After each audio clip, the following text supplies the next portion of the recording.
The black leather binder felt heavy in my lap, but not as heavy as the word that had just come out of my husband's mouth. Barren. Trevor said it clearly, confidently, looking around the private dining room at both of our families seated at the long table. His parents on one side, my mother and brother on the other. White tablecloths, expensive wine, soft lighting from the chandelier above. This was the restaurant where we'd held our wedding reception 5 years ago. Now Trevor stood at the head of the table, his hand on his chest like he was pledging allegiance to some noble cause. I've tried everything, he continued, his voice catching just enough to sound genuine. We've spent years trying to have a baby. I've been to every doctor's appointment, every treatment, every procedure. But Brielle? He paused, shaking his head sadly. Brielle can't have children. She's barren. There it was again. That word. Like I was a dried-up field that couldn't grow anything. Like I was broken. Defective. Less than. His mother reached across the table to pat his hand. Oh, sweetheart. You've been so strong through all of this. My mother's face had gone pale. My brother, Dennis, was staring at Trevor with barely concealed anger, but he hadn't said anything yet. Everyone was waiting for me to react. To cry maybe. To apologize for failing as a wife. I stayed silent and opened the binder. Trevor was still talking. I can't do this anymore. I've tried to be supportive, but a man has dreams. A man wants a family, wants to pass on his legacy. I've given Brielle 5 years. I've been patient. I've been understanding. But I can't sacrifice my whole future for what? I asked quietly, cutting him off. He looked at me, surprised I'd spoken. What? Sacrifice your future for what, Trevor? I repeated, my voice steady. I flipped to the first page of the binder. For a barren wife? Brielle, I know this is hard to hear, but I had my fertility tested last week, I said. I pulled out a medical report and held it up so everyone could see the hospital letterhead. Dr. Patricia Hughes at Riverside Fertility Clinic. The same doctor you've been taking me to for 3 years. According to her comprehensive evaluation, I have no fertility issues. My egg count is normal. My hormones are balanced. My reproductive system is perfectly healthy. The room went quiet. Trevor's face changed. Just for a second, something flickered across his expression. Fear maybe. But he recovered quickly. That's impossible. We've been trying for 5 years. We've been trying for 5 years because you've been sabotaging me for 3 of them, I said. I pulled out another document. These are laboratory test results on the fertility medication you've been giving me. The pills that were supposed to help me ovulate.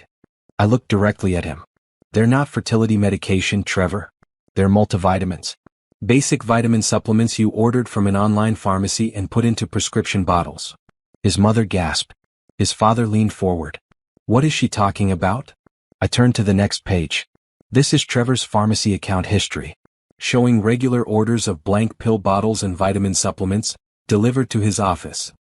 Another page.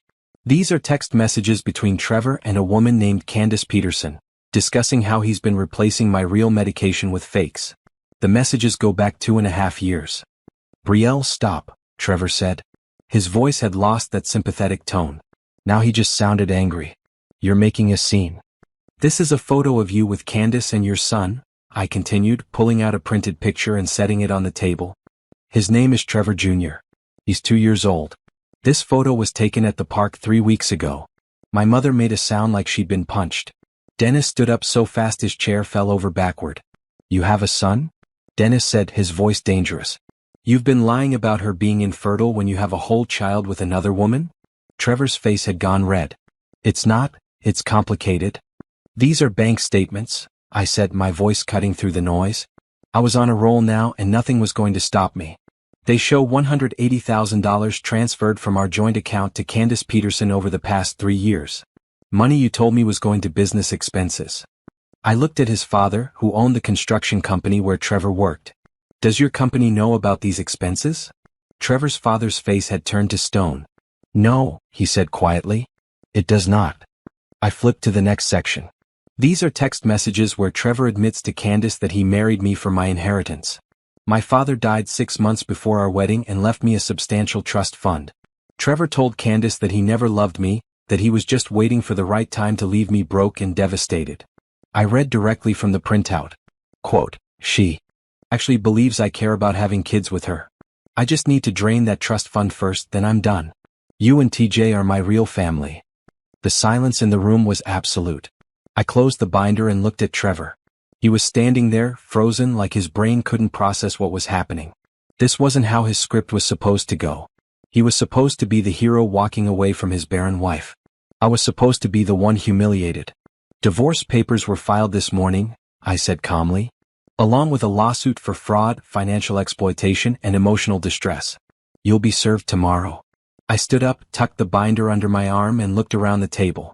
At his parents, who looked horrified. At my mother, who had tears streaming down her face. At Dennis, who looked ready to commit murder. Enjoy your dinner, I said. Then I walked out of that restaurant with my head held high, leaving my husband's lies scattered across the table like broken glass. The real revenge was just beginning. I met Trevor Chambers at a hospital fundraising gala 6 years ago. I was 28, working as an assistant administrator at Riverside Medical Center. He was 32, charming, successful, and he made me feel like the only woman in the room. You have the most beautiful smile, he'd said, handing me a glass of champagne. I've been trying to work up the courage to talk to you all night. I'd laughed, flattered. Trevor was handsome in that clean-cut, all-American way. Tall, athletic, always perfectly dressed. He worked for his father's construction company, managing commercial projects. He seemed stable, ambitious, kind. We dated for 8 months before he proposed. It was romantic, dinner at an expensive restaurant, a beautiful ring, tears in his eyes when he asked me to marry him. My father had died of a heart attack 6 months earlier, and I was still drowning in grief. Trevor felt like a life raft. I'm going to take care of you, he'd promised. We're going to build a beautiful life together. Have kids, raise a family, grow old together. That word, kids, had made my heart sing. I'd always wanted children. I pictured our future. A house in the suburbs, kids running around the backyard, family dinners and birthday parties and school plays. We got married 3 months later at the same restaurant where, 5 years later, I would destroy him. For the first year, everything seemed perfect. We bought a house with money from my father's trust fund. Trevor was attentive, loving, excited about starting our family.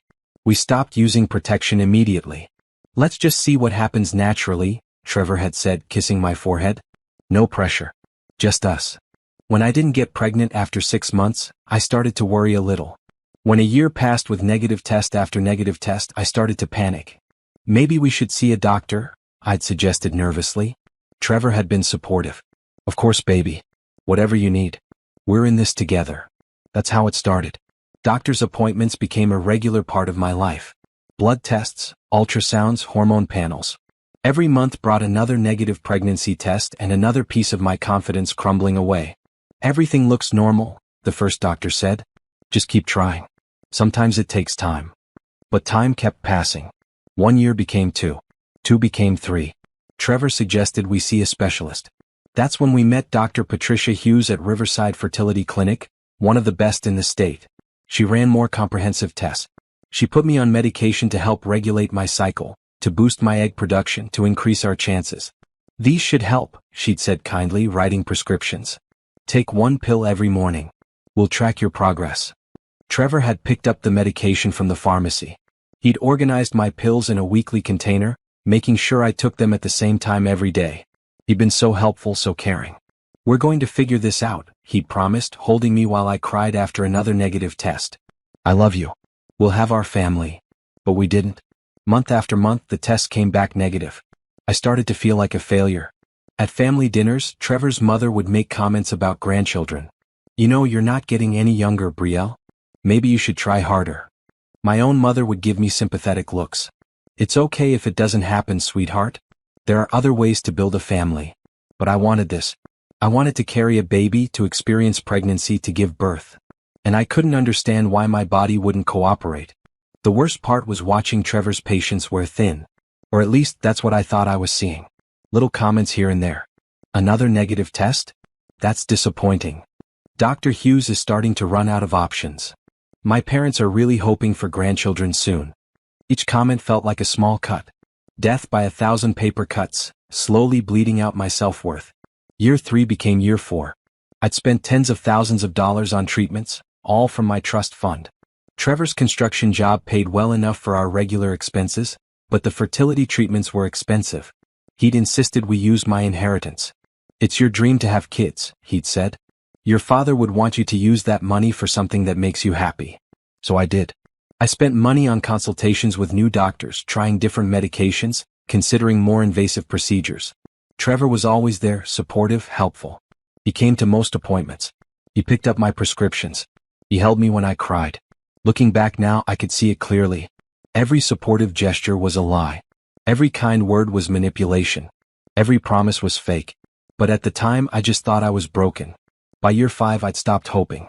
I'd started to accept that maybe motherhood wasn't in the cards for me. Maybe I was defective. Maybe there was something fundamentally wrong with my body that the doctors couldn't find. Trevor had suggested taking a break from treatments. Maybe the stress is making it worse, he'd said. Let's just relax for a while. What will be, will be. I'd agreed, exhausted from the emotional roller coaster. We'd stopped actively trying. I'd stayed on the medication Dr. Hughes prescribed, but I'd given up on the dream of seeing 2 pink lines on a pregnancy test. That's when Trevor started working late more often. Business trips became more frequent. He was on his phone constantly, texting about work emergencies. I should have known something was wrong. But I was too numb from years of disappointment to notice. Too beaten down by failure to question anything. Until 3 weeks ago when I found his second phone in his gym bag. That's when everything changed. That's when I stopped being the victim and started gathering evidence.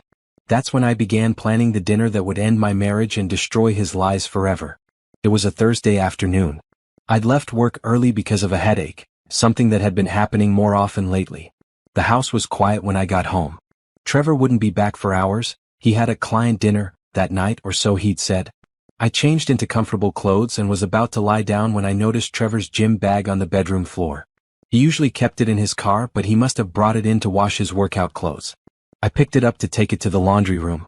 That's when I heard it, a buzzing sound muffled from inside the bag. A phone notification. I unzipped the bag. Trevor's regular phone was sitting on the nightstand, plugged into the charger. So what was buzzing in the bag? My hands were shaking as I dug through the dirty gym clothes. At the bottom, wrapped in a hand towel, I found a second phone. An iPhone in a black case, the screen lit up with incoming messages. I knew I shouldn't look. I knew it was an invasion of privacy. But something in my gut told me to check. I swiped the screen. No password. The messages were right there. Candace, TJ keeps asking about his daddy. When are you coming over? Candace, I need money for his daycare. The bill is due Friday. Candace, miss you. Last night was amazing. My stomach dropped. I scrolled up, reading message after message. They went back years. 3 years of conversations between my husband and a woman named Candace.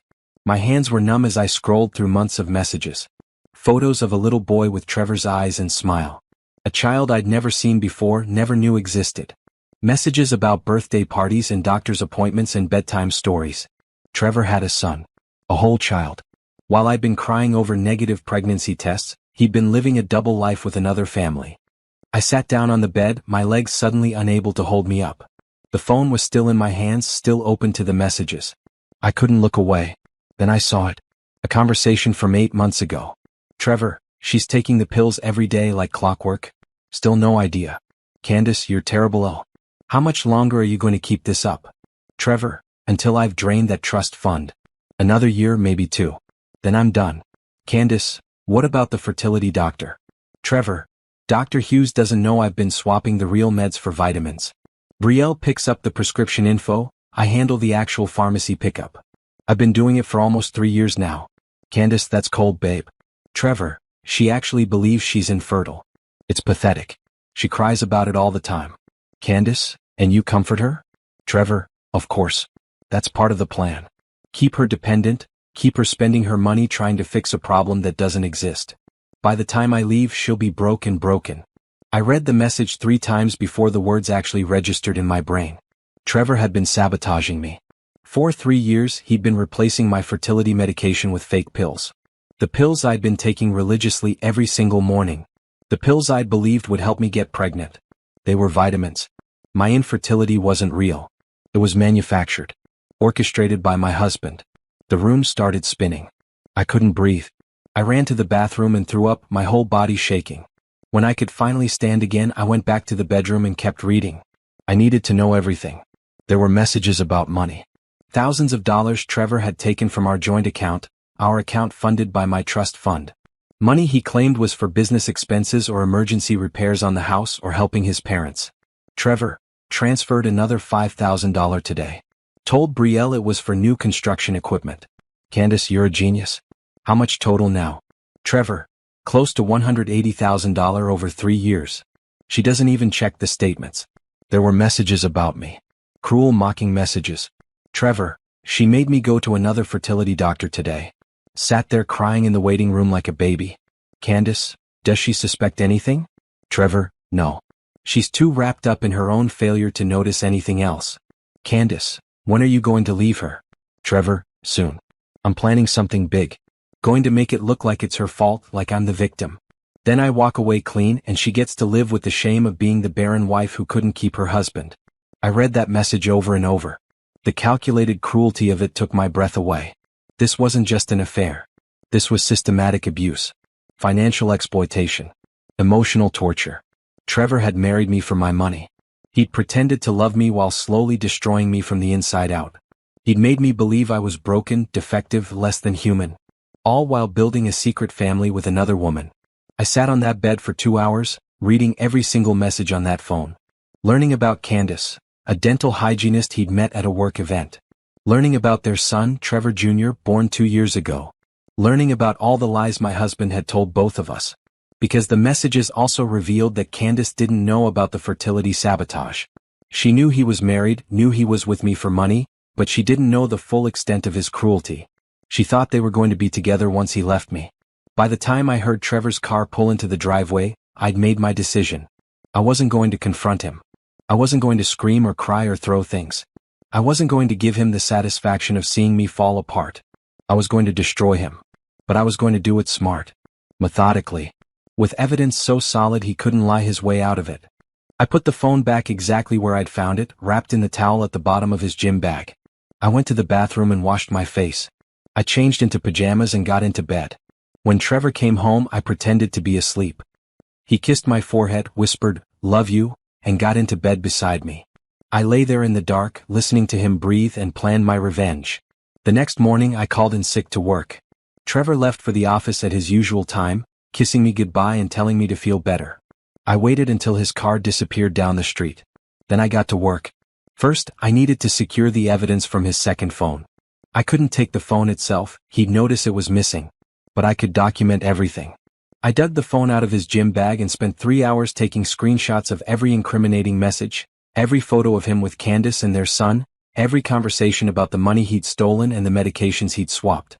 I transferred all the screenshots to a flash drive, then to a cloud storage account Trevor didn't know about. Next, I needed to verify the fertility medication situation. I still had pills left from my most recent prescription. I put several pills in a plastic bag and drove to a different pharmacy across town, one where nobody knew me. "I need these tested," I told the pharmacist. "I think they might be counterfeit." The pharmacist examined the pills, then looked up at me with concern. "These aren't prescription medication. They're standard multivitamins. You can buy these at any grocery store." Even though I'd expected it, hearing it confirmed felt like being punched. "Are you sure?" "Completely sure. See this marking?" She pointed to a tiny imprint on the pill. "That's a manufacturer code for over-the-counter supplements. Whoever told you these were prescription medication was lying." I thanked her and left. In my car, I sat and cried for 10 minutes. Not sad tears this time. Angry tears. Furious tears. When I'd pulled myself together, I drove to Riverside Fertility Clinic. Dr. Hughes looked surprised when her nurse brought me back to her office. "Brielle, we don't have an appointment scheduled today. Is everything okay?" "I need to ask you something," I said. I pulled out the bottle of pills Trevor had given me last month. "Are these the fertility medications you prescribed?" She took the bottle and examined it. Her face changed. "Where did you get this bottle?" "My husband picked up the prescription. He always does." Dr. Hughes opened the bottle and looked at the pills inside. Then she looked at me, her expression serious. "Brielle, I need you to be honest with me. Have you been taking these pills?" "Every single day for 3 years." She closed her eyes briefly. "These are not the medications I prescribed. I don't know what these are, but they're not from my prescriptions." "I had them tested," I said. "They're multivitamins." "I'm going to ask you a difficult question," Dr. Hughes said carefully. "Do you think your husband has been deliberately giving you the wrong medication?" "I know he has. I have proof." Dr. Hughes was quiet for a moment. Then she said, I'm going to run a full fertility panel on you right now. No appointment, no scheduling. We're doing this today. She called in her nurse and ordered a comprehensive blood test. While we waited for the results, she pulled my medical file. I've reviewed all your test results over the past 3 years, she said. I've never found any medical reason why you couldn't conceive naturally. Your hormone levels have always been normal. Your physical exams have always been normal. I prescribed those medications as a precautionary measure to optimize your fertility, but honestly, you never needed them. You should have been able to get pregnant naturally. The blood test results came back 2 hours later. Dr. Hughes showed me the report, pointing to each number. Your egg reserve is excellent. Your hormones are perfectly balanced. Your reproductive system is functioning normally. Brielle, there is absolutely nothing wrong with you. You are not infertile. You never were. I'd known it intellectually since reading the messages, but hearing a doctor confirm it broke something open in my chest. 3 years of believing I was broken. 3 years of failure and shame and self-hatred. All manufactured by my husband. I need this in writing, I said, my voice shaking. Official documentation that I have no fertility issues. Dr. Hughes printed out a comprehensive report. She also wrote a letter on clinic letterhead, stating that in her professional medical opinion, I was fully capable of conceiving and carrying a pregnancy. If you need me to testify about any of this, she said quietly, I will. My next stop was a private investigator's office. I'd found the best-reviewed investigator in the city online. Her name was Patricia Rivers, and her website said she specialized in infidelity cases. I walked into her office and put the flash drive on her desk. My husband is having an affair and has a child I didn't know about. He's also been stealing money from me. I need everything documented. Patricia plugged in the flash drive and spent 30 minutes reviewing the screenshots. When she looked up, her expression was grim. This is one of the worst cases I've seen, she said. And I've seen a lot. You want full surveillance. I want everything. Photos, videos, financial records, addresses. I want to know every detail of his life with her. This is going to cost. I don't care what it costs. Patricia worked fast. Within a week she had everything. Photos of Trevor entering Candace's apartment building. Photos of him at the park with Candace and Trevor Jr., pushing the boy on the swings. Photos of them grocery shopping together, holding hands like a normal couple. Financial records showing the transfers from our joint account.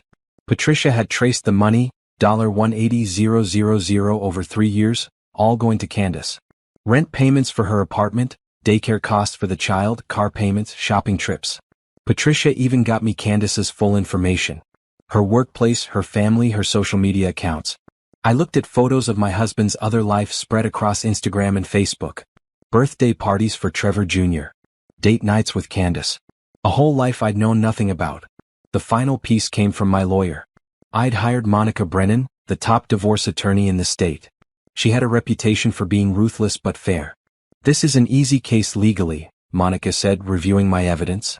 Fraud, financial exploitation, emotional distress. The fertility medication sabotage is particularly damning. We can file for divorce and a civil lawsuit simultaneously. I want to wait, I said. Monica raised an eyebrow. Wait for what? I want him to think he's getting away with it. I want him to make his move, whatever he's planning. And then I want to destroy him publicly. That's risky. The longer you wait, the more money he could potentially hide or move. He won't. I've been monitoring the accounts daily. Any large transfer and I'll move immediately. But I want this to hurt. I want everyone to know what he did. Monica smiled. It wasn't a nice smile. Then we should prepare our documents but hold off on filing. When you're ready to move, we'll move fast. For 3 weeks I played the perfect wife. I smiled at Trevor over breakfast. I asked about his day. I took my fake fertility pills every morning like nothing had changed. But every night I added to my binder. I printed documents. I organized evidence. I built my case piece by piece. Trevor noticed nothing. He was too busy with his double life to pay attention to me. That's when he announced he wanted to have the family dinner. Both our families, he'd said. At the restaurant where we got married.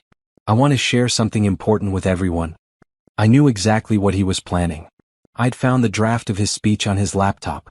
He was going to publicly end our marriage, blaming my infertility, positioning himself as the heartbroken husband who'd tried everything.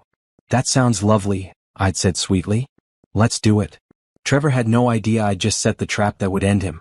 The dinner was scheduled for Saturday night. Monica had the divorce papers and lawsuit ready to file Monday morning. Patricia had provided me with the final surveillance photos just days before. Everything was ready.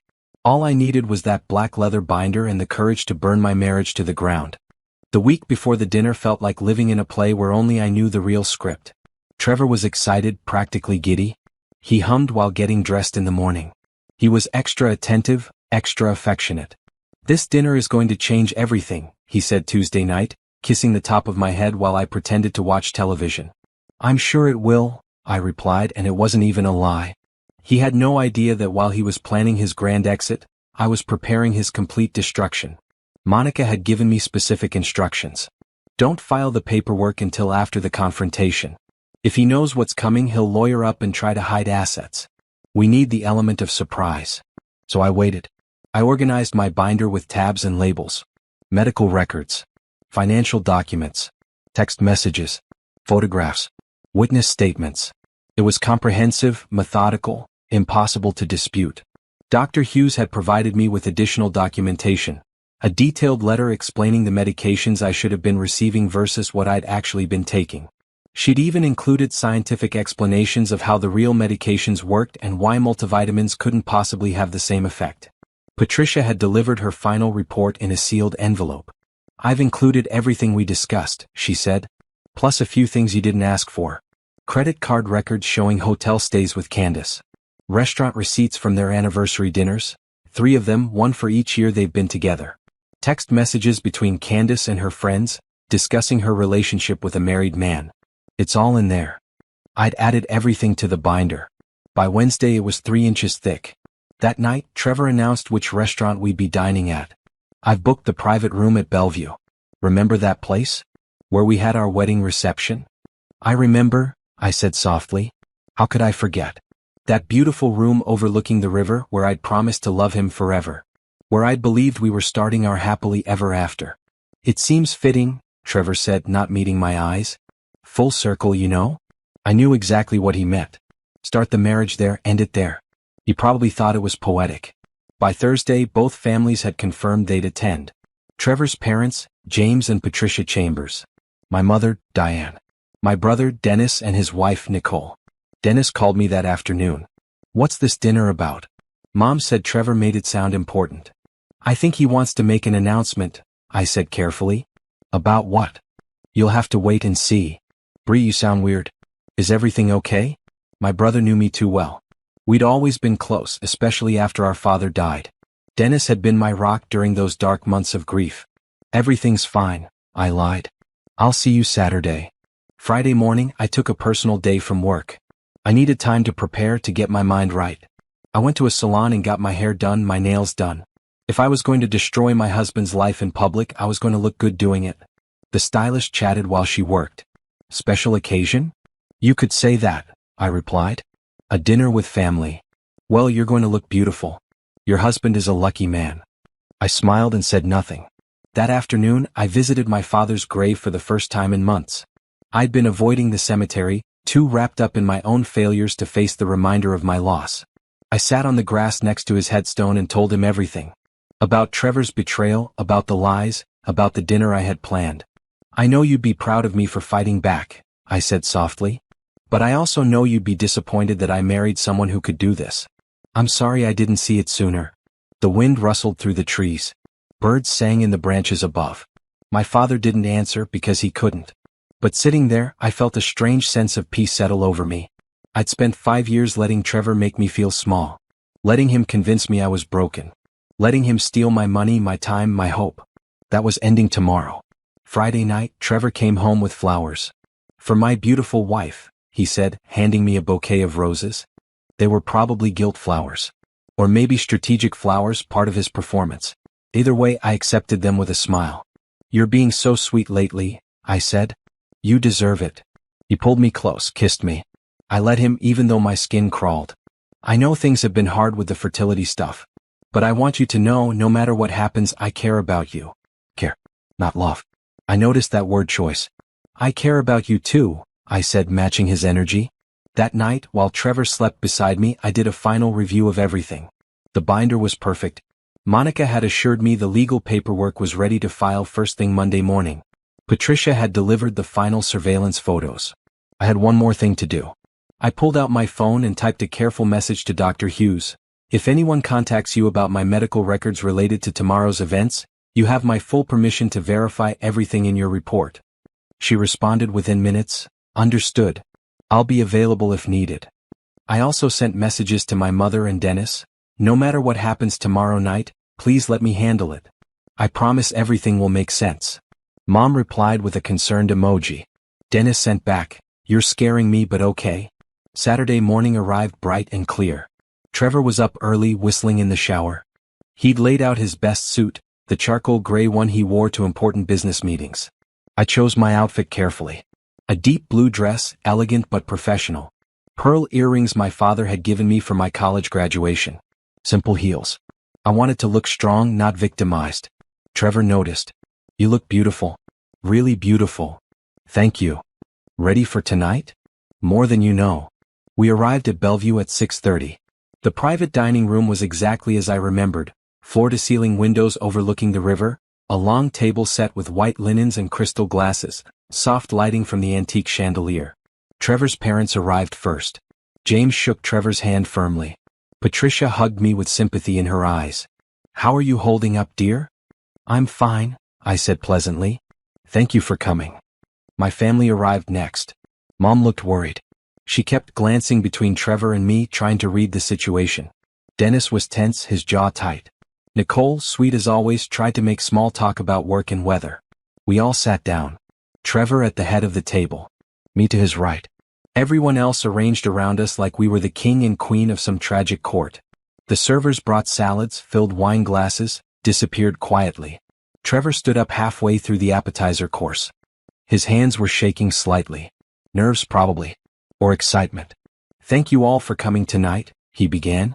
I wanted to gather our families together because I have something important to share. I reached down and wrapped my fingers around the edge of the black binder sitting in my lap. This was it. This was the moment everything changed.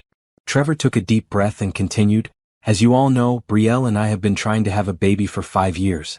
It's been a difficult journey filled with disappointment and heartbreak. My mother reached over and squeezed my hand. I squeezed back, but my eyes never left Trevor.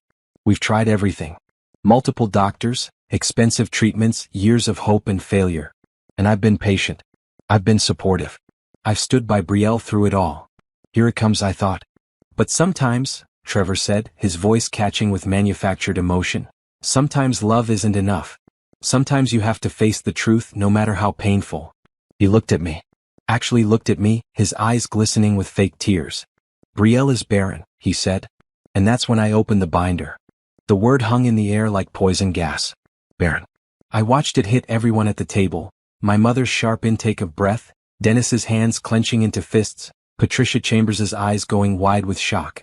Trevor was still talking, building his case. The doctors have tried everything, but the reality is that Brielle can't have children. Her body just, it doesn't work the way it should. I stayed silent, watching him perform. He was good at this. His voice broke at just the right moments. His hands trembled just enough to seem genuine. If I didn't know better, I might have believed him myself. I've tried to accept it, he continued, addressing the table like they were his jury. God knows I've tried. But a man has dreams. A man wants to build a legacy, to pass something on to the next generation. And I can't sacrifice my entire future for what, Trevor? I asked quietly. He stopped mid-sentence, thrown by my interruption. What? You said you can't sacrifice your future for something. I'm asking for what? I placed the binder on the table in front of me. For a barren wife? The room went quiet. Everyone was looking at me now. Trevor recovered quickly. Brielle, I know this is hard to hear. I had my fertility tested last week, I said, flipping open the binder to the first tab section. I pulled out Dr. Hughes's report and held it up so everyone could see the official clinic letterhead. Dr. Patricia Hughes at Riverside Fertility Clinic ran a comprehensive evaluation. According to her professional medical assessment, I have no fertility issues whatsoever. I laid the report on the table and slid it toward Trevor's parents. James picked it up immediately, his eyes scanning the document. My egg count is normal, I continued calmly. My hormones are balanced. My reproductive system is perfectly healthy. Dr. Hughes stated in writing that there is no medical reason I couldn't conceive naturally. Trevor's face had gone pale. That's impossible. We've been trying for 5 years. We've been trying for 5 years because you've been sabotaging me for 3 of them. The temperature in the room seemed to drop 10 degrees. I pulled out the next set of documents. These are laboratory test results from an independent pharmacy. They tested the fertility medication you've been giving me for the past 3 years. I looked directly at Trevor. The pills that were supposed to help me ovulate, the pills I took religiously every single morning. They're not fertility medication, Trevor. They're multivitamins. Basic over-the-counter supplements that you ordered online and put into prescription bottles. Dennis stood up so fast his chair scraped loudly against the floor. What? I kept going, pulling document after document from the binder. This is your pharmacy account history, Trevor. Showing regular orders of blank prescription bottles and vitamin supplements, all delivered to your office. I passed the papers to my brother. The dates correlate exactly with when you told me you were picking up my prescriptions from Dr. Hughes. Trevor's mother, Patricia, had her hand over her mouth. Trevor, tell me this isn't true. Mom, she's making this up. She's confused. I'm not confused. I pulled out my phone and brought up the screenshots. These are text messages between you and Candace Peterson. They go back 2.5 years. Would you like me to read some of them aloud? No. Trevor's voice was sharp. Brielle, stop this right now. This one's from 8 months ago, I read, ignoring him. You wrote, she's taking the pills every day like clockwork? Still no idea. Candace responded, you're terrible. How much longer are you going to keep this up? And you replied, until I've drained that trust fund. Another year, maybe 2. Then I'm done. My mother made a sound like she'd been struck. Her face had gone white. I continued reading. Candace asked, what about the fertility doctor? And you said, dear, Hughes doesn't know I've been swapping the real meds for vitamins. Brielle picks up the prescription info, I handle the actual pharmacy pickup. I've been doing it for almost 3 years now. Stop, Trevor said. His confident demeanor had cracked. He looked panicked now, desperate. Everyone, she's taking things out of context. Here's another message, I said, my voice steady. Candace said, that's cold, babe. And you responded, she actually believes she's infertile. It's pathetic. She cries about it all the time. Nicole gasped. Even she, who always tried to see the best in people, looked horrified. I pulled out a printed photograph and placed it in the center of the table. This is you with Candace Peterson and your son. His name is Trevor Jr. He turned 2 years old in March. The photograph was clear, taken by Patricia's investigator at a public park. Trevor was pushing a little boy on the swings. Candace stood beside him, laughing. They looked like a family. A happy family. Patricia Chambers picked up the photo with shaking hands. You have a child? That's... Trevor started, then stopped. What could he say? The photo was right there. There are more, I said, spreading additional photos across the table. Trevor and Candace at the grocery store. At a restaurant. Outside an apartment building. These were taken over the past 3 weeks by a private investigator. James Chambers stood up. His face had turned red. You had us come here tonight to watch you blame your wife for being infertile, when you have a child with another woman? Dad, it's not. Not what? James's voice thundered through the room. Not what we think. Not as bad as it looks? Because it looks like you've been lying to everyone, including your own parents. I wasn't done. I pulled out the financial records. These are bank statements from our joint account. Over the past 3 years, you've transferred $180,000 to Candace Peterson. Money you told me was going to business expenses. I slid the statements to James. Does Chambers Construction know about these expenses? James grabbed the papers, his hands shaking with rage as he reviewed the transactions. No, these are not company expenses. The money came from my trust fund, I said. The inheritance from my father. Trevor told me it was going to equipment purchases, emergency house repairs, helping his parents with medical bills. I looked at Patricia Chambers. Did you have medical bills that needed $15,000 3 months ago? Patricia shook her head, tears streaming down her face. No. We haven't had any medical expenses. I pulled out more printed messages. In these texts, Trevor told Candace about his plan to marry me for my inheritance. He said, and I quote, she actually believes I care about having kids with her. I just need to drain that trust fund first, then I'm done. You and TJ are my real family. My mother was crying openly now. Dennis had moved to stand behind me, his hands on my shoulders like he was afraid I might collapse. But I wasn't collapsing. I was standing stronger than I'd stood in 5 years. Trevor told Candace that after he left me, I'd be broken, I continued. He planned to publicly blame me for our failed marriage, make it seem like my infertility was the problem, and walk away with everyone's sympathy while I dealt with the shame. I closed the binder and looked at my husband. His face had gone from pale to gray. He looked like he might throw up. But here's what you didn't plan on, Trevor, I said quietly. You didn't plan on me finding your second phone. You didn't plan on me getting my fertility tested independently. You didn't plan on me hiring an investigator. You didn't plan on me documenting everything. And you definitely didn't plan on me fighting back. The room was absolutely silent. I stood up, gathering my binder. Divorce papers were filed this morning, along with a lawsuit for fraud, financial exploitation, and emotional distress. You'll be served tomorrow. Monica Brennan is my attorney. I believe you know her reputation. Trevor's face somehow went even paler at the mention of Monica's name. Everyone in the legal community knew she was ruthless. The evidence I've presented tonight is just a fraction of what we have. Text messages, photos, financial records, medical documentation, witness statements. I looked around the table. I've made copies of everything for each of you. You deserve to know the truth about who Trevor really is. I reached into my bag and pulled out manila envelopes, passing one to Trevor's parents and one to my mother. Patricia was sobbing. James looked like he wanted to hit something, or someone. Dennis spoke for the first time, his voice shaking with barely controlled rage. You made my sister believe she was broken. You made her cry herself to sleep. You made her feel like less than a person. All while you were stealing her money and living a whole other life. Trevor opened his mouth, but no words came out. I have nothing else to say to you, I said to Trevor. My lawyer will handle everything from here. I looked at his parents. I'm sorry you had to find out this way, but I thought you deserved to know what your son has done. I picked up my purse and my binder. My mother stood up immediately, still crying. Dennis and Nicole followed. Brielle, wait, Trevor finally found his voice. Please let me explain. Explain what? I turned back to him. Explain how you married me for my money?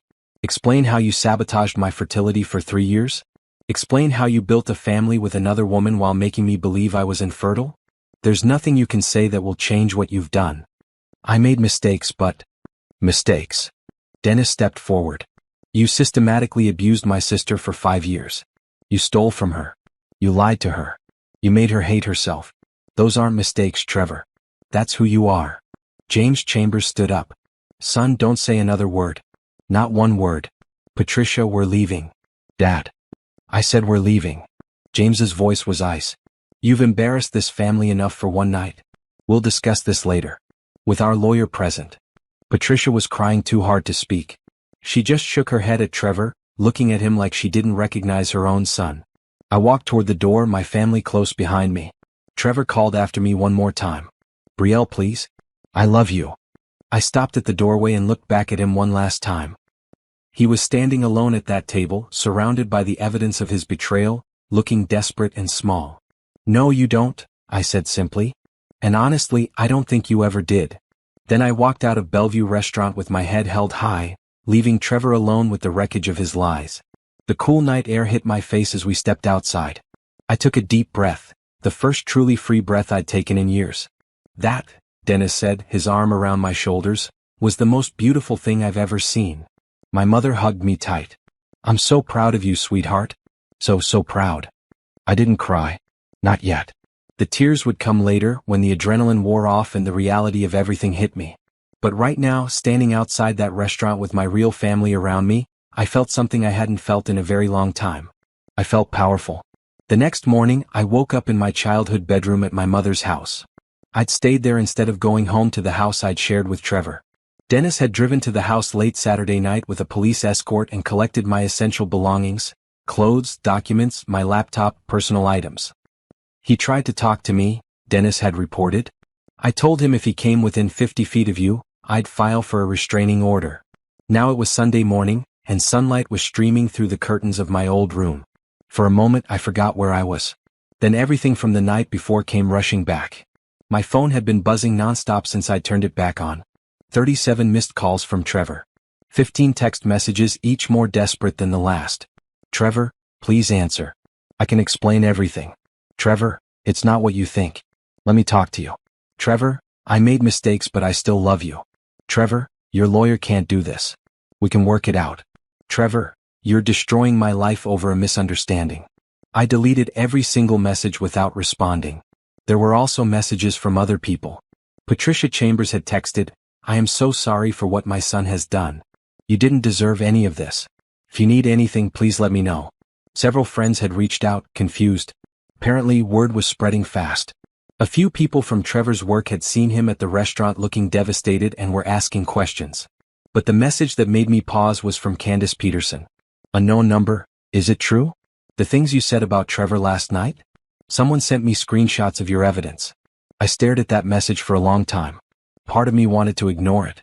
This woman had been sleeping with my husband for 3 years. She'd had his child. She'd participated in the destruction of my marriage.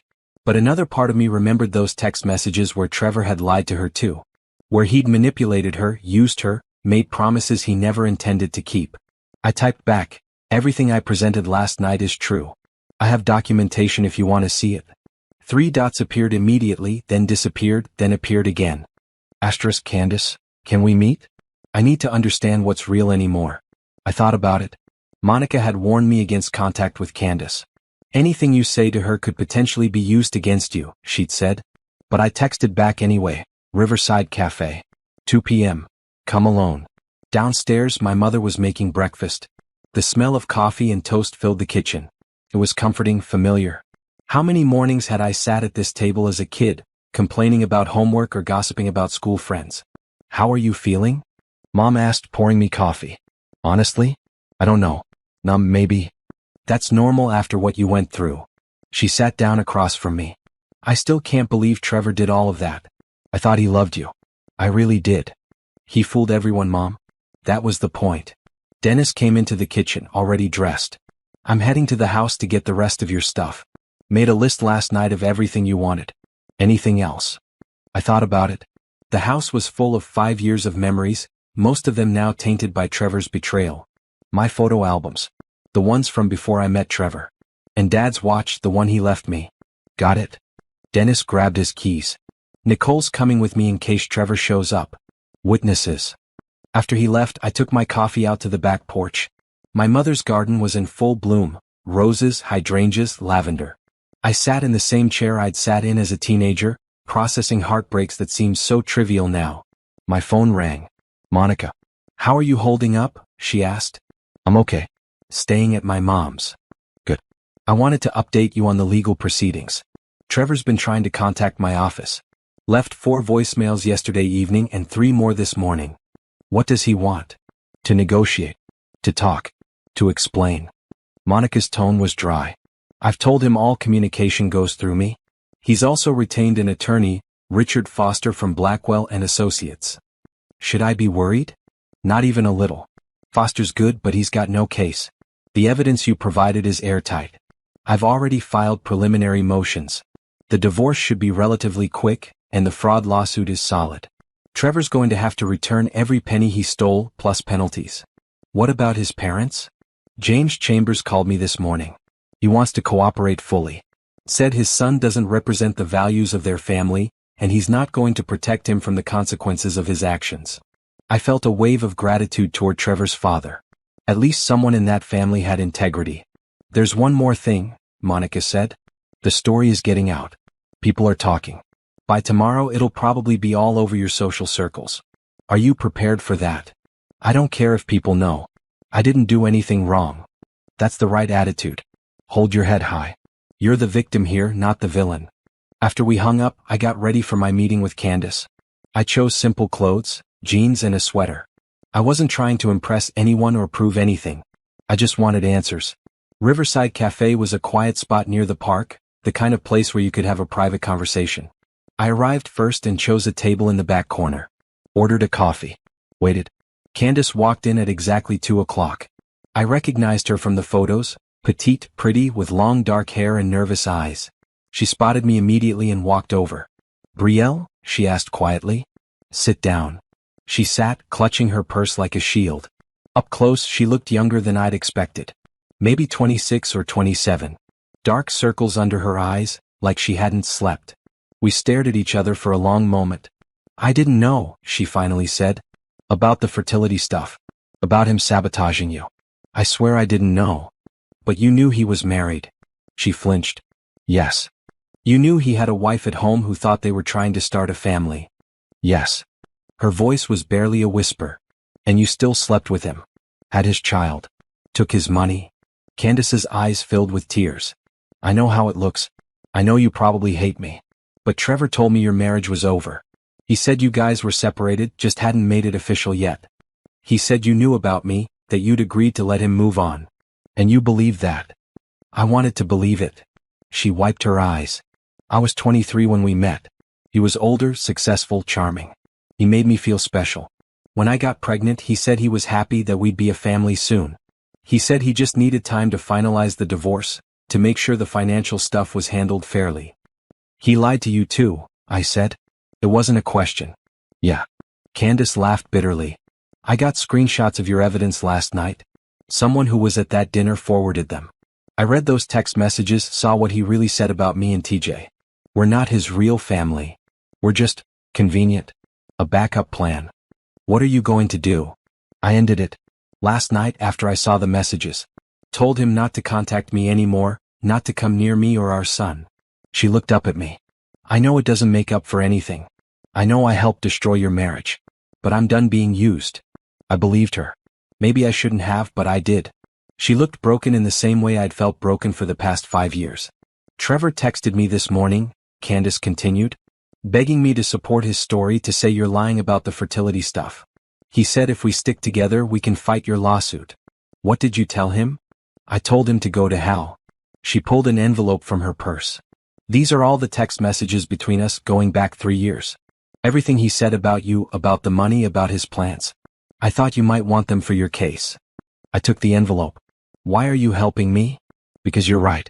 Because he's a liar and a manipulator and he hurt both of us. Candace stood up. I'm sorry for my part in this. I know sorry doesn't fix anything, but I mean it. You didn't deserve what he did to you. She left before I could respond. I sat there for another hour, drinking cold coffee and processing everything. Candace wasn't the enemy I'd built her up to be in my mind. She was another victim of Trevor's lies, just in a different way. My phone buzzed. Monica again. Trevor just filed a countermotion claiming you fabricated evidence and that he wants to contest the divorce. I almost laughed. He's actually going to fight this? Looks like it. Foster's arguing that your evidence was obtained illegally, that you violated Trevor's privacy, and that the fertility stuff is a misunderstanding. It's all documented. Dr. Hughes will testify. The lab results are real. I know. And we'll win. But it's going to get ugly before it gets better. Trevor's going to try every tactic he can think of. Are you ready for that? I thought about the past 3 weeks. The investigation, the planning, the binder. The look on Trevor's face when I'd exposed him in front of both our families. I've been ready since I found his second phone, I said. Let him fight. I'm not backing down. That night, lying in my childhood bed, I finally let myself cry. Not for Trevor, I had no tears left for him. But for the woman I'd been. The one who'd believed she was broken. The one who'd apologized for existing. The one who'd spent 5 years hating herself. That woman was gone now. In her place was someone stronger. Someone who knew her worth. Someone who wouldn't let anyone make her feel small ever again. Tomorrow the legal battle would continue. People would gossip and take sides. Trevor would probably try more desperate tactics. But I'd already won the only battle that mattered.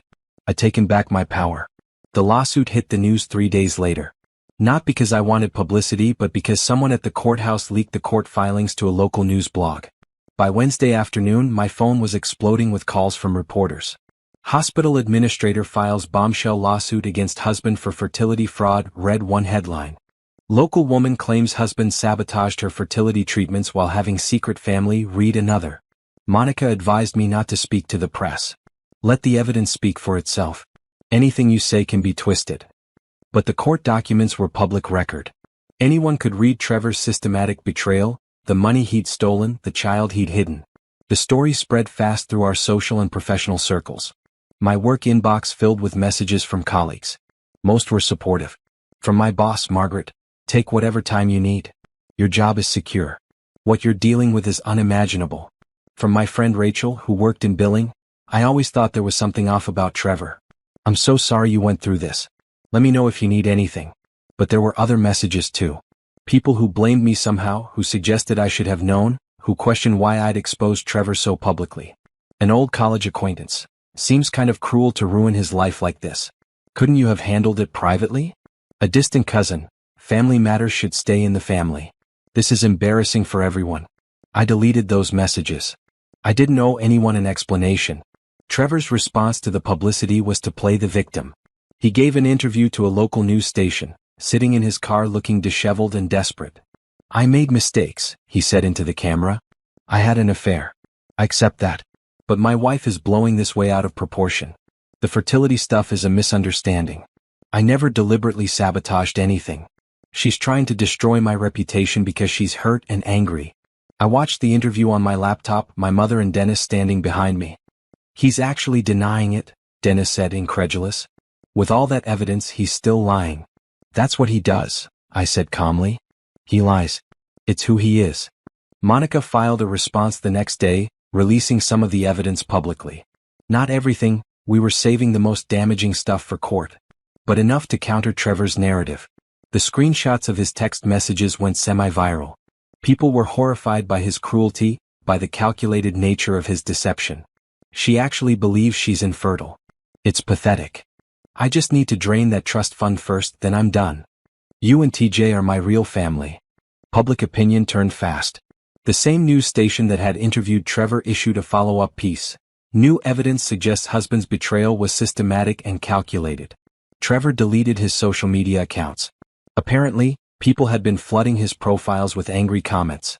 His employer, Chambers Construction, his father's company, released a statement.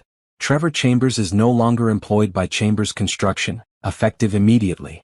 The company does not condone the behavior outlined in recent legal filings. James had fired his own son. Patricia Chambers called me that Thursday. Brielle, I know this might not mean much, but I'm so sorry. James and I had no idea what Trevor was doing. We would have stopped him if we'd known. I believe you, I said. We're supporting your lawsuit. If there's anything we can do to help, any testimony or documentation you need, you have it. Trevor's actions don't represent our family values. It meant a lot hearing that from Trevor's mother. They could have circled the wagons, defended their son despite the evidence. Instead, they chose integrity. The divorce proceedings moved quickly. With the evidence so clear, there wasn't much Trevor's lawyer could argue. He tried to claim I'd violated his privacy by accessing his second phone, but Monica shut that down. The phone was in the marital home in a shared space.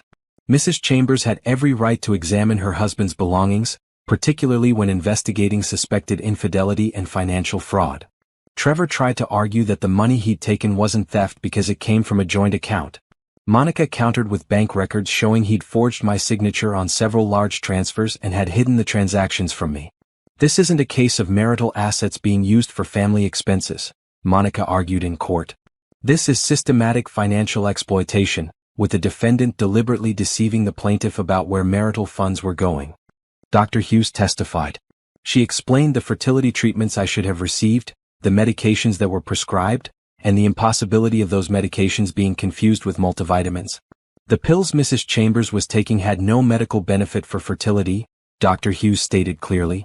They were standard supplements you could purchase at any pharmacy. Someone deliberately substituted them for her actual prescriptions. The pharmacy Trevor had used to order the fake pills was subpoenaed. Their records showed exactly what Monica had documented.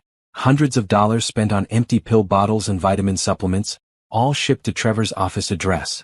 Trevor's lawyer couldn't explain it away.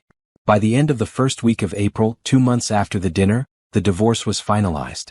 The judge ruled in my favor on every point. I got full ownership of the house, my trust fund balance, and my personal assets. Trevor was ordered to repay the $180,000 he'd stolen, plus $50,000 in penalties and my legal fees. The fraud lawsuit was settled separately, with Trevor agreeing to an additional $100,000 payment for emotional distress. He doesn't have that kind of money, Monica told me. Not after being fired. He'll have to liquidate assets, maybe file for bankruptcy. I don't care if I ever see the money, I said honestly. I just wanted him to face consequences. The final hearing was brief.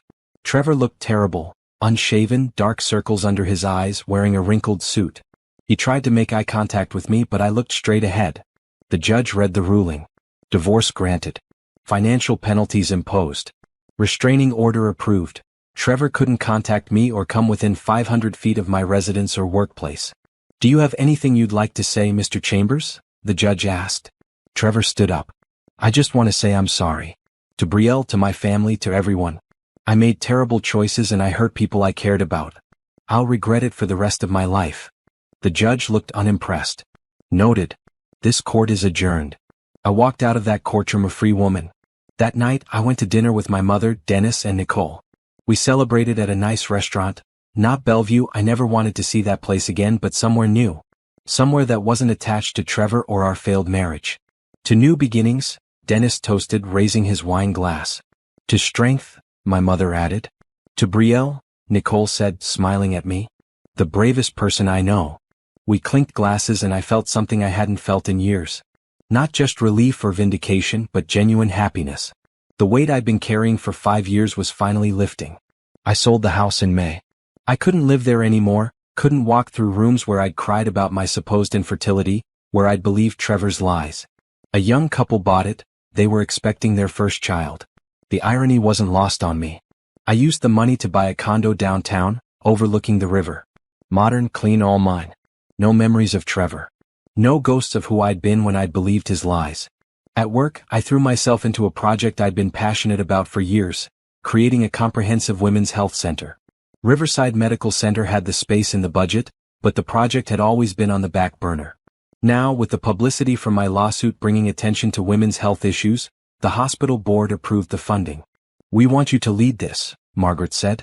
Design it, build the team, make it everything you envisioned. It felt like destiny. All those years of suffering through fake infertility, all that pain, maybe it could help other women now.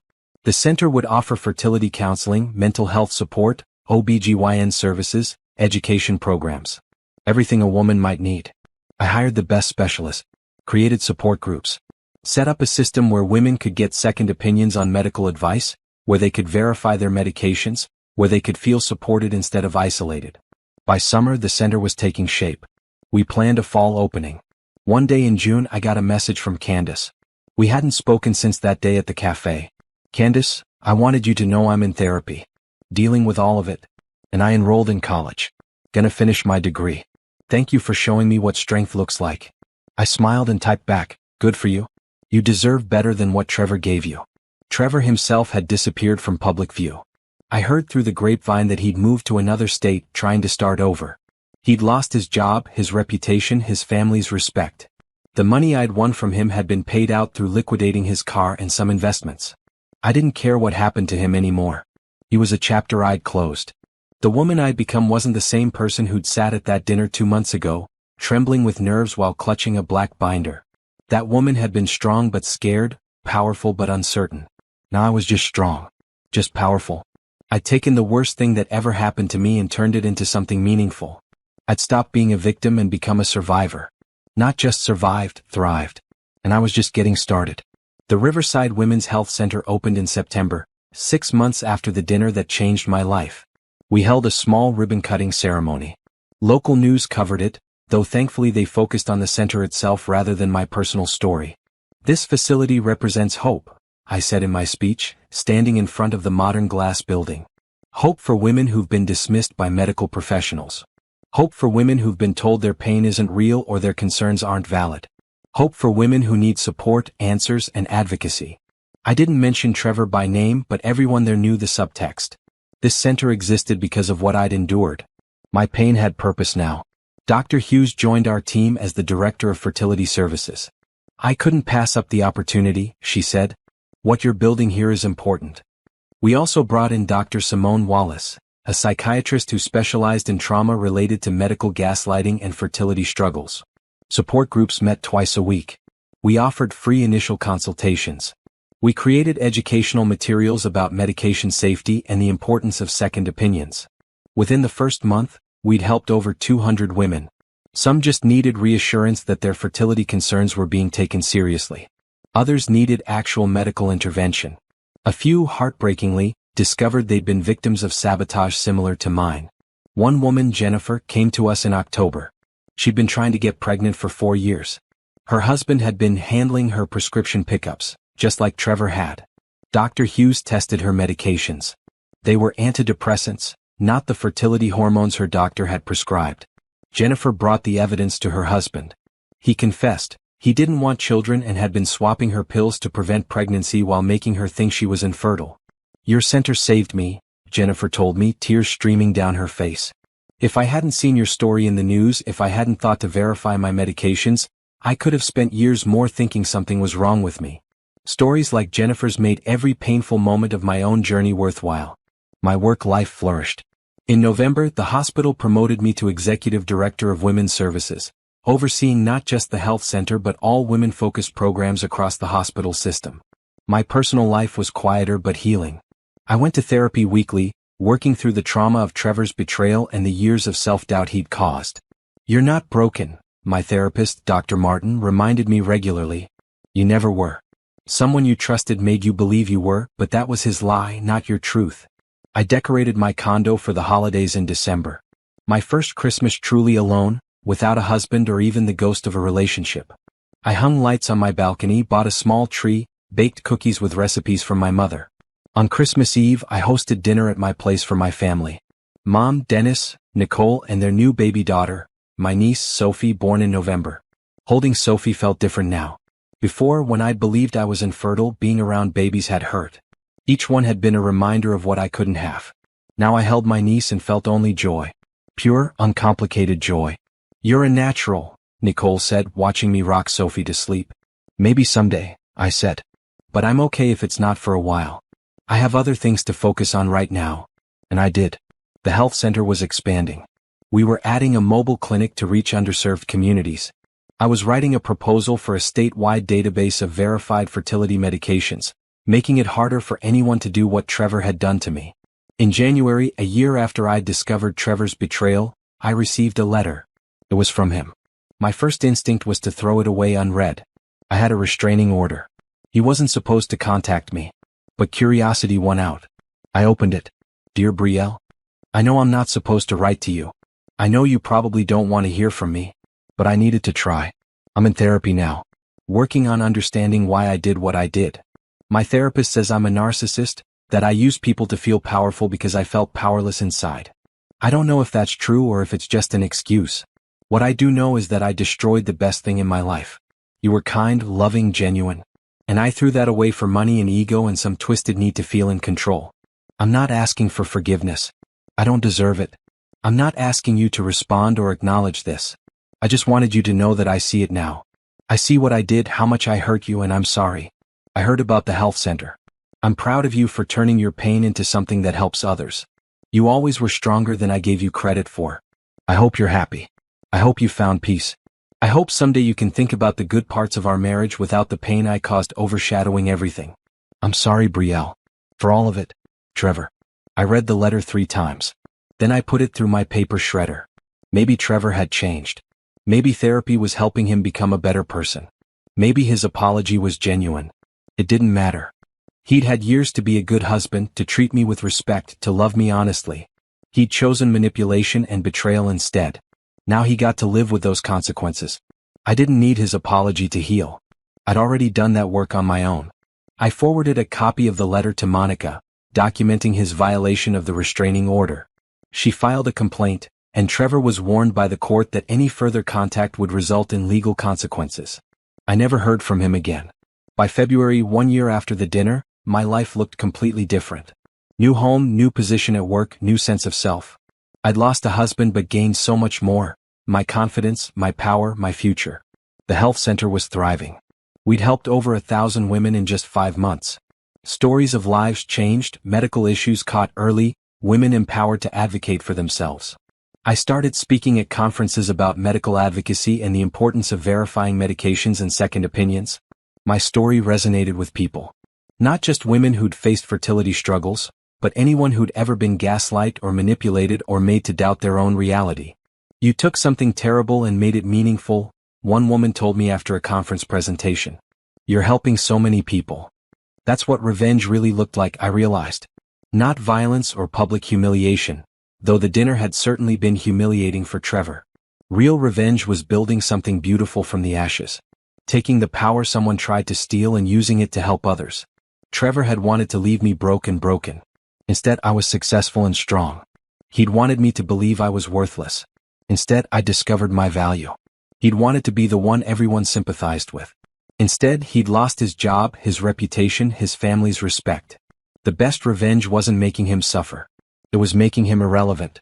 I rarely thought about Trevor anymore. When I did, it was with a detached sort of pity. He was a small, insecure man who tried to make himself big by making me feel small. He'd failed. I was bigger, stronger, better than I'd ever been when I was married to him. And I was just getting started.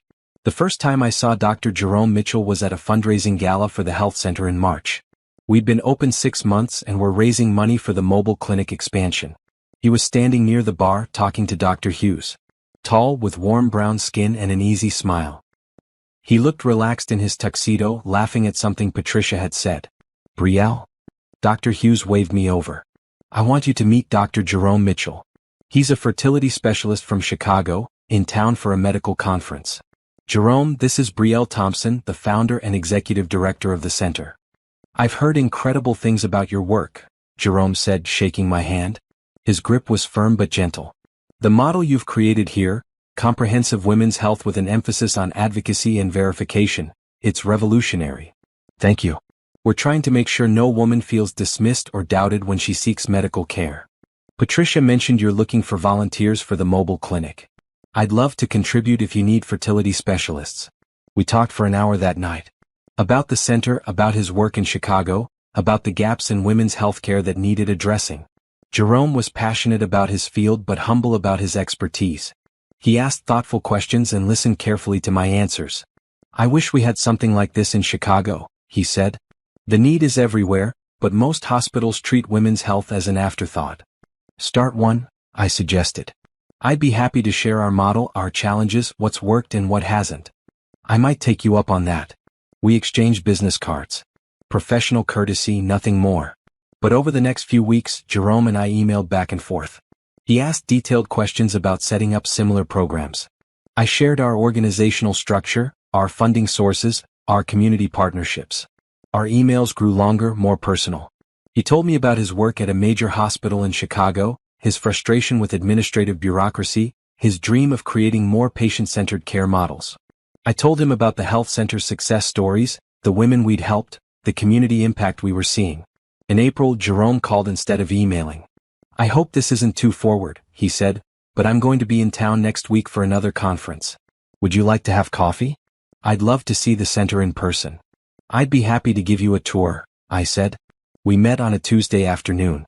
I showed him our facilities, the consultation rooms designed to feel warm and welcoming rather than clinical, the education center with its library of resources, the support group spaces decorated with art and comfortable seating. "This is amazing," Jerome said, genuinely impressed. "Every detail is thoughtful. This is what healthcare should look like." "We tried to create a space where women feel valued," I explained. "Where they're not just another patient file but whole people with complex needs." After the tour, we went to a coffee shop nearby. We talked for 3 hours, our conversation flowing easily from healthcare to books to travel to family. "So you're from here originally?" Jerome asked. "Born and raised. My dad was a teacher, my mom's a librarian. My brother and I grew up in a house full of books." "That sounds wonderful. What about you?" "Chicago my whole life. Big family, I'm the youngest of 5. My parents owned a restaurant for 30 years. Sunday dinners are mandatory and chaotic." He was easy to talk to. There was no pressure, no agenda. Just 2 people enjoying each other's company. When he left town, we kept in touch. Calls once or twice a week. Then more frequently. By May, we were talking almost daily. "I look forward to your calls," Jerome admitted one evening. "They're the best part of my day." "Mine too," I said honestly. "Brielle, I need to be honest about something. I know we started this as professional networking, but somewhere along the way, it became more than that for me. My heart was beating faster. For me too. I'm going to be in town again next month for a medical symposium. Would you like to have dinner with me? Not a professional dinner. A date." I smiled. "I'd like that." Our first official date was at a small Italian restaurant in June. Jerome wore a blue shirt that brought out his eyes. I wore a dress I'd bought specifically for the occasion, feeling nervous and excited. We talked about everything and nothing. He told me about growing up in his big family, learning to cook in his parents' restaurant, choosing medicine over culinary school. I told him about my father's death, my work at the hospital, my passion for advocacy. I didn't tell him about Trevor that night. That story could wait. Jerome walked me to my car after dinner. I had a really great time, he said. Me too. Can I see you again? Tomorrow maybe? I'm in town until Sunday. We spent the entire weekend together. Long walks along the river. Brunch at a cafe I loved. A visit to the art museum where we discovered we had similar taste in paintings. Sunday evening, before he drove back to Chicago, we sat on my balcony watching the sunset. I need to tell you something, I said. Okay. So I told him. About Trevor, about the betrayal, about the fertility sabotage and the lawsuit and the public divorce. I told him about the dinner where I'd exposed everything, about the binder, about the year of rebuilding my life. Jerome listened without interrupting. When I finished, he was quiet for a moment. I'm sorry you went through that, he said finally. No one deserves to be treated that way. I'm not telling you because I want sympathy. I just thought you should know. It's a big part of why the health center exists, why this work matters so much to me. You took something terrible and turned it into something that helps people. That takes incredible strength. I don't always feel strong. Strength isn't about never feeling weak. It's about what you do when you are weak. And you built something beautiful. He reached over and took my hand. You're remarkable, Brielle. We started officially dating in July. Long distance was challenging. Chicago to here was a 4-hour drive, but we made it work. Jerome drove down most weekends. I visited Chicago when I could take time off work. His family welcomed me immediately. His mother, Lorraine, hugged me the first time we met. Jerome hasn't stopped talking about you for months, she said warmly. Says you're changing women's health care. I'm trying. You're doing more than trying, honey. You're succeeding. Sunday dinners with the Mitchell family were exactly as chaotic as Jerome had described. 5 siblings plus spouses plus children, all gathered around a massive dining table, talking over each other and laughing and sharing food. It was beautiful. Warm. Everything my marriage to Trevor had never been. In August, Jerome made a decision. I'm moving here, he announced during one of our phone calls. What? Jerome, you can't uproot your whole life. I can and I am. Chicago has plenty of fertility specialists. But you only have one women's health center and I want to be part of it. I want to be part of your life. He started at the center in September, exactly 1 year after we'd opened. The staff loved him immediately. He was kind to patients, respectful of colleagues, passionate about the work. Watching him interact with patients, I saw what had drawn me to him. He listened. Really listened. He treated women like their concerns mattered, their experiences were valid, their choices were their own. He was everything Trevor had pretended to be. By October, Jerome and I had settled into a comfortable rhythm. We worked together at the center, went home to my condo together, built a life together. He never pushed me to talk about marriage or future plans. He seemed content to just be with me, to let our relationship develop naturally. One evening in November, we were cooking dinner together in my kitchen. Jerome was making his mother's marinara sauce, insisting I had to learn the family recipe. You're going to burn the garlic? I teased, watching him stir. I've been making this sauce since I was 10. I know what I'm doing. You're very confident. Comes from years of practice. He turned down the heat and faced me. Can I tell you something? Of course. You're the strongest person I've ever met. And I don't mean that as a line or flattery. I mean you took something that would have destroyed most people and used it to build something meaningful. You could have become bitter or closed off or afraid to trust anyone. Instead you opened yourself up to helping others, to believing in people again, to taking a chance on a guy from Chicago who showed up asking too many questions about healthcare models. I felt my throat tighten with emotion. Jerome. I'm not going anywhere, he said quietly. I'm not Trevor. I'm not going to lie to you or manipulate you or make you doubt yourself. I'm here because I want to be here, because being with you makes me better, because I respect who you are and what you've built. I know, I said. And I did know. I'd learned to trust my instincts again, to recognize genuine kindness versus manipulation. Jerome was real in a way Trevor had never been. I love you, he said. I've loved you since that first night at the gala when you talked about creating spaces where women feel valued. I love your passion, your strength, your heart. I love you, Brielle. I love you too. He kissed me and it felt like coming home.